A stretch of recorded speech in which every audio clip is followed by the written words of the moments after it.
Rádio França Internacional.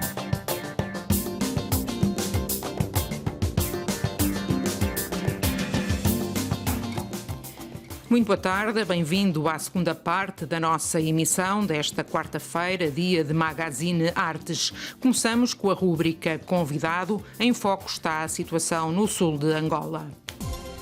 Convidado.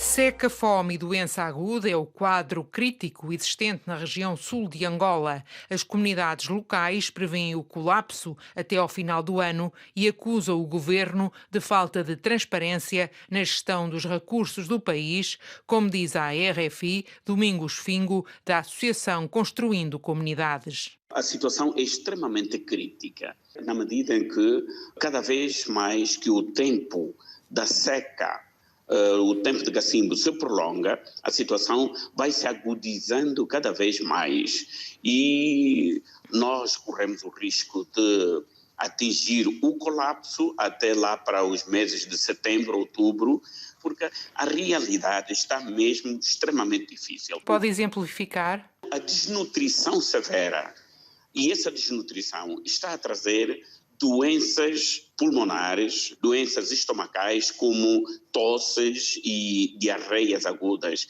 Ainda ontem estive na comunidade da Campanda, no município dos Gambos, e tive a gentileza de entrar em contato com várias pessoas que estão neste momento completamente desnutridas e doentes por causa da malnutrição severa que está a ocorrer. E tem números? Quer dizer, não é possível fazermos o levantamento, porque são muitas comunidades mesmo que neste momento estão numa situação catastrófica como esta. E em termos de mortos? Nós temos até agora o registro de alguns acima de 10 mortos ou mais, um pouquinho acima, porque na verdade as pessoas estão a morrer não porque estão doentes, não, é mesmo por desnutrição. E qual é que é a solução para este problema? Eu sempre reiterei nas minhas intervenções que a solução de problemas desta natureza passa necessariamente pelo aproveitamento das águas pluviométricas e das águas freáticas. O que é que ocorre? Não significa que 100% da época chuvosa não cai chuva, não. A seca é cíclica. Às vezes o que é que ocorre? As chuvas podem cair uma semana, 2 semanas, e depois há um interregno de um mês, voltam a cair 2 semanas, 3 semanas, depois há outro interregno de 2, 3 meses. Isto acontece assim. As águas não têm sido aproveitadas. Exatamente, é exatamente aí onde está o calcanhar de Aquiles. Se houvesse um aproveitamento útil das águas pluviométricas e das águas freáticas, acredito que haveria a possibilidade da prática da agricultura familiar e esta agricultura iria minimizar fortemente as consequências desta fome que desgraça as famílias da região sul de Angola. E o que é que se pode fazer para estimular esta agricultura familiar? Tem que se criar represas para a retenção das águas pluviométricas, criar represas através da sucção das águas freáticas e a partir dali fazer uma formação,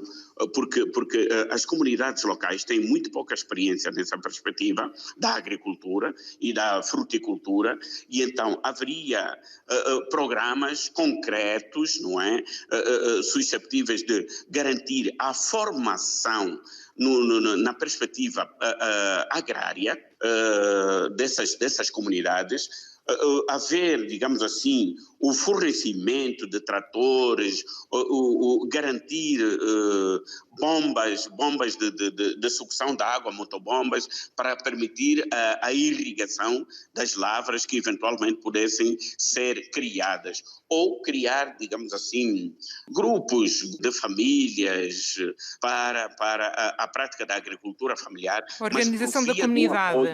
Exatamente, mobilização da comunidade, exatamente. Formar esses grupos, capacitar esses grupos no contexto da resiliência e depois fornecer instrumentos susceptíveis de garantirem a sustentabilidade da atividade agrícola. Qual é que tem sido a posição do governo angolano em termos desta organização familiar das comunidades? Nós já estamos com esses programas há muito tempo, água para todos, água para todos, água para todos, mas que na realidade aquilo é descrito no papel, mas que na prática não se concretiza. E neste momento, por exemplo, com a visita do Presidente da República à província de Tucunene, há mais ou menos aí uns 4 projetos que já estão no início, vão iniciar, mas vamos ver qual vai ser o impacto desses projetos. E tais projetos não são necessários apenas na província do Cunene, são necessários em toda a região sul. Então, o que é que o governo não tem feito e o que é que o governo pode fazer no sentido de resolver esta situação? Deixe-me cá dizer que o primeiro grave erro que o governo comete é pautar por uma governação sigilosa. Por quê? Porque sempre que há projetos desta natureza, ou sempre que haja disponibilidade monetária para o efeito, o governo, os representantes do governo, refiro-me concretamente, no nosso caso em concreto, os administradores municipais, os administradores comunais, devem consultar, fazer uma consulta pública aos destinatários de determinados programas, para que esses destinatários possam se pronunciar que tipo de necessidades prioritárias, não é, eles consideram. Por quê? Porque não basta conceber projetos sem a participação dos destinatários desses programas. Portanto, é uma questão de transparência. Exatamente, exatamente. Porque se houvesse transparência governativa, obviamente que haveria o quê? Possibilidade de todos participarem nos programas destinados para a própria comunidade. E quais as verbas que o governo tem que podiam ser aplicadas nesta situação? O Orçamento Geral do Estado assume essa responsabilidade. Mas, independentemente dessa parte do Orçamento Geral do Estado, agora existe um programa chamado PIM, Programa de Intervenção nos municípios. Mesmo com este PIM, não há uma governação transparente. Outra coisa que a nós muito nos inquieta é que a República de Angola, sobretudo na região sul de Angola, é uma região muito rica em inertes.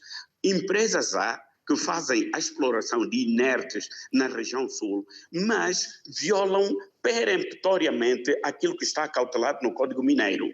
O que é que está acautelado? O que está acautelado no Código Mineiro é que essas empresas devem contribuir para o desenvolvimento das comunidades impactadas nas zonas de exploração mineira. Mas, infelizmente, isso não ocorre. Se nós tivermos que ir até ao terreno, denotamos que essas comunidades nem água para consumo têm, nem posto de saúde têm. Digo-vos com toda a honestidade, a solução que se impõe neste momento é a declaração do estado de emergência. Porque nós podemos garantir alguma dieta alimentar, mas essa dieta não é suficiente. Imagine garantir 5 quilos de fuba, um bocadito de peixe seco para uma família composta por 6, 7 membros para um mês. O que é que isso significa? E, então, quais as consequências concretas da declaração do estado de emergência? Deveria haver uma cesta básica que garantisse, no mínimo dos mínimos, uma refeição por dia para todas as famílias afetadas.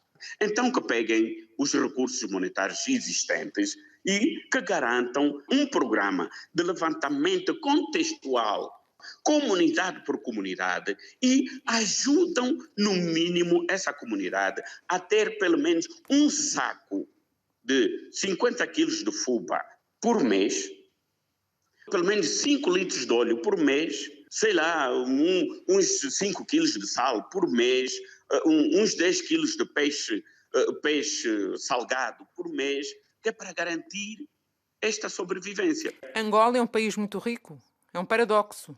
É um paradoxo. Por isso é que nós andamos todos descompassados, eu passo o termo, descompassados, porque nós não conseguimos entender o que é que se passa com o nosso país. Imagine, nós temos vários recursos, pagamos vários impostos, mas ninguém sabe, não há uma informação concreta sobre, por exemplo, qual é o valor que se teve na produção de petróleo. Qual é o valor que se teve na produção do ouro? Qual é o valor que se teve na produção do diamante? Domingos Fingo, da Associação Angolana Construindo Comunidades.